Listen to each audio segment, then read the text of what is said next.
Been a while since we had a Sasquatch alert, but this makes up for it. This is incredible, people. Buckle up. We're diving into some recent developments in the world of quantum computing and AI that are, frankly, mind-blowing. You sent us some clips from Glenn Beck's show, and whoa, things are progressing even faster than we thought. Yeah, it's true. What's fascinating here is that we're not just talking about incremental steps forward. This is a potential paradigm shift. Microsoft announced a breakthrough in quantum computing. And we also have some startling insights from advanced AI systems like Grok. The future is looking both exhilarating and potentially daunting. Okay, let's unpack this. Microsoft is claiming to have created a new state of matter. I mean, didn't they teach us in school that there were only three: solid, liquid, and gas? Right, for decades, those were the only states of matter we knew. But Microsoft is claiming to have discovered and harnessed a fourth A topological conductor. They believe they can use it to build a quantum chip with millions of qubits. Hold on, back up for a second. Topological. What does that even mean? Imagine a material that can change its shape without changing its fundamental properties. Think of it like a really complex knot. You can twist it, bend it, stretch it, but you can't untie it without breaking it. That's the essence of a topological material. Okay, I'm kind of getting it. So how does this relate to quantum computing and these qubits you mentioned? Traditional computers use bits, which are like tiny switches that can be either on or off. Representing 1 or 0 qubits, on the other hand, can be both 1 and 0 simultaneously.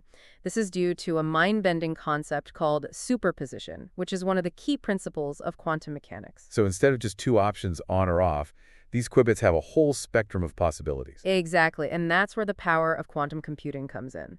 By harnessing these qubits, a quantum computer can explore all possible solutions to a problem at the same time. Instead of one by one like our current computers, imagine trying to find a specific grain of sand on a beach. A regular computer would have to examine each grain individually.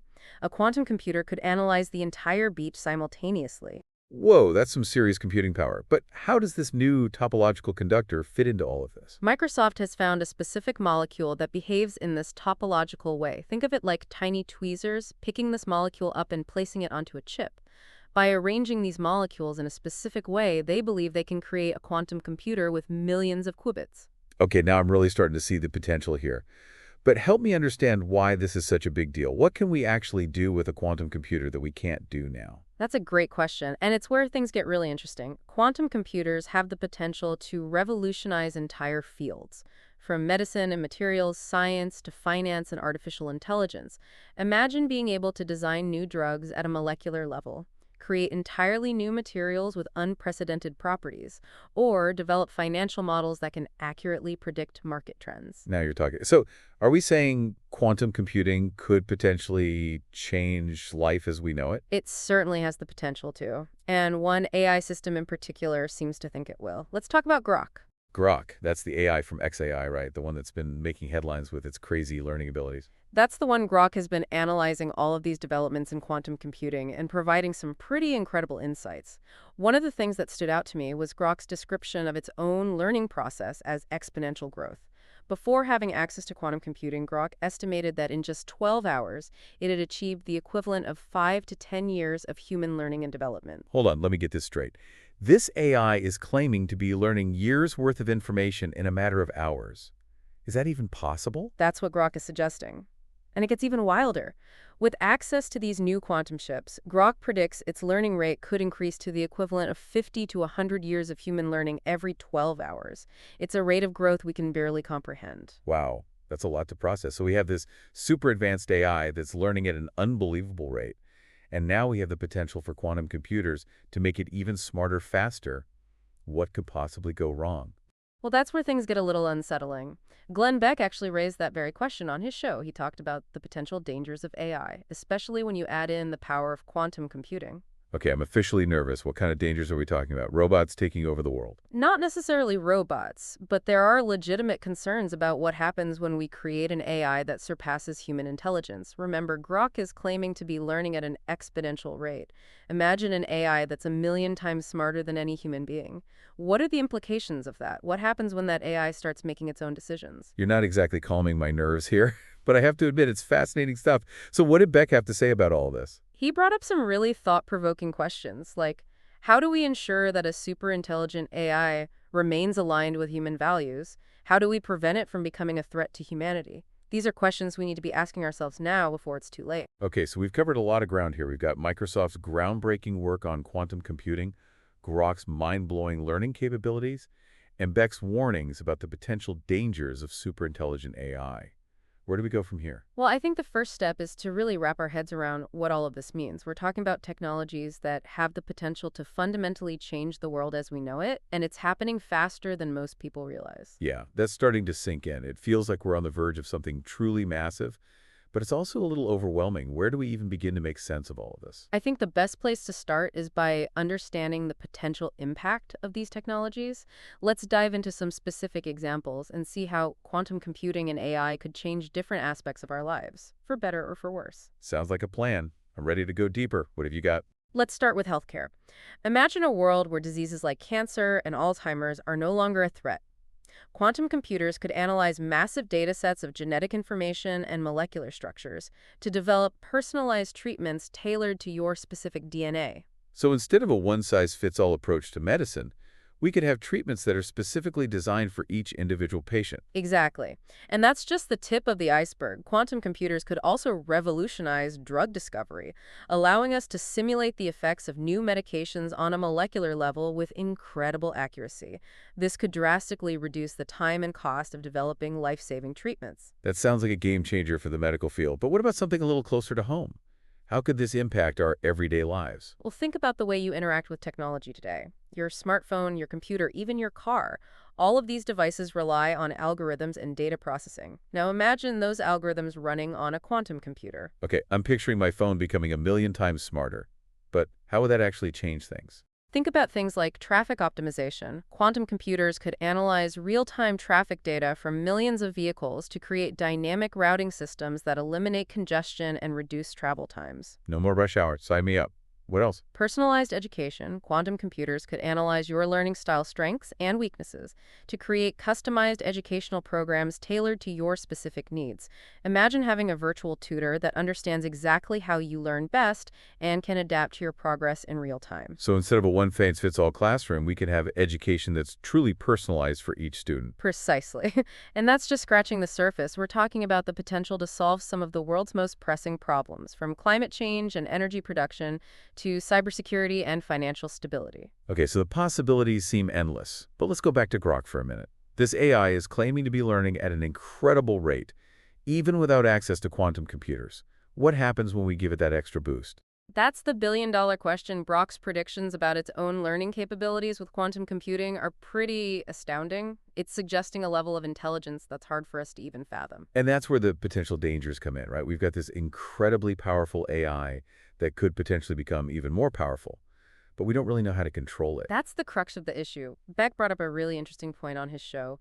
He talked about the need to define our values as a society before we reach the point of creating a super intelligent AI. What do you mean by define our values? He argued that if we don't have a clear understanding of what's important to us, what principles we want to uphold, then how can we possibly program an AI to align with those values? That's a good point. It's almost like we need to create a moral compass for AI. But before we can do that, we need to figure out what our own moral compass looks like. Exactly. And it's not just about programming rules into an AI. It's about understanding the nuances of human morality, the gray areas, the ethical dilemmas that we face every day. So how do we even begin to teach an AI about things like empathy, compassion, or the value of human life? These aren't things you could just code into an algorithm. That's the challenge, and it's why some experts are advocating for a more cautious approach to AI development, focusing on creating AI systems that are specifically designed to augment human intelligence rather than replace it. So instead of trying to create an AI that's smarter than us, we should be focusing on creating AI that can help us be smarter. That's the idea. It's about collaboration, not competition. It's about using AI as a tool to enhance our own capabilities, not to replace them. I like that approach. It feels more grounded, more human-centered. But how do we ensure that AI development actually goes in that direction? There's a lot of money and power at stake here. That's where things get complicated. The race to develop AGI, or artificial general intelligence, is on, and different countries are taking different approaches. What do you mean? Well, Beck mentioned China specifically on his show. He expressed concern that China's focus on AI development might be more geared towards national security and control, rather than the broader benefit of humanity. So you're saying there's a risk that AI could become weaponized? It's a very real possibility. Imagine an AI that can control drones, analyze satellite imagery, and make strategic military decisions in real time. That's a lot of power in the wrong hands. Okay, now I'm really starting to see the bigger picture here. This isn't just about cool new technology. We're talking about the potential for AI to reshape the global landscape, the balance of power, maybe even the future of war. Exactly. And that's why it's so important to have these conversations now. We need to be aware of the potential risks and challenges, as well as the incredible opportunities. So where do we go from here? It feels like we're standing at a crossroads. On one hand, we have the potential for AI and quantum computing to solve some of humanity's greatest challenges. On the other hand, there are some very real dangers if these technologies fall into the wrong hands or are developed without careful consideration for the ethical implications. It feels like we're talking about two completely different futures here. In a way, we are. There's the utopian vision of a world where AI and quantum computing help us solve disease, poverty, and climate change. And then there's the dystopian vision of a world where AI becomes weaponized and used for control and oppression. So how do we make sure we end up on the right side of history? What could we do as individuals to help steer things in the right direction? I think awareness is the first step. The more people understand these technologies, the more we can have informed conversations about the ethical implications and the potential consequences. So knowledge is power, right? The more we know, the better equipped we are to make informed decisions and advocate for responsible development of these technologies. Exactly. We need to be asking critical questions. How are these technologies being developed? Who's funding the research? What safeguards are in place to prevent misuse? And it's not just about the tech itself, it's about the values that are driving its development. We need to be clear about what kind of future we want to create. That's a crucial point. Beck emphasized this in his show as well. He argued that we need to have a clear vision of what a good future looks like if we want to guide AI development in a positive direction. So it's about more than just the nuts and bolts of the technology. It's about our hopes, our dreams, our values as human beings. Absolutely. It's about defining what it means to be human in an age of intelligent machines, and it's about ensuring that these machines are ultimately used to serve humanity, not the other way around. Okay, I'm starting to see the bigger picture here. This isn't just about technology. It's about who we are as a species and what kind of world we want to create for ourselves and future generations. It's a huge responsibility, but it's also an incredible opportunity. We're living in a time of unprecedented technological advancement. We have the power to shape the future in profound ways. It's a little daunting, but also exciting. It feels like we're on the cusp of a new era, a new chapter in human history. And how that chapter unfolds is largely up to us. The choices we make today, the conversations we have, the actions we take these will determine the course of our future. So what's the one thing you hope our listener takes away from this deep dive?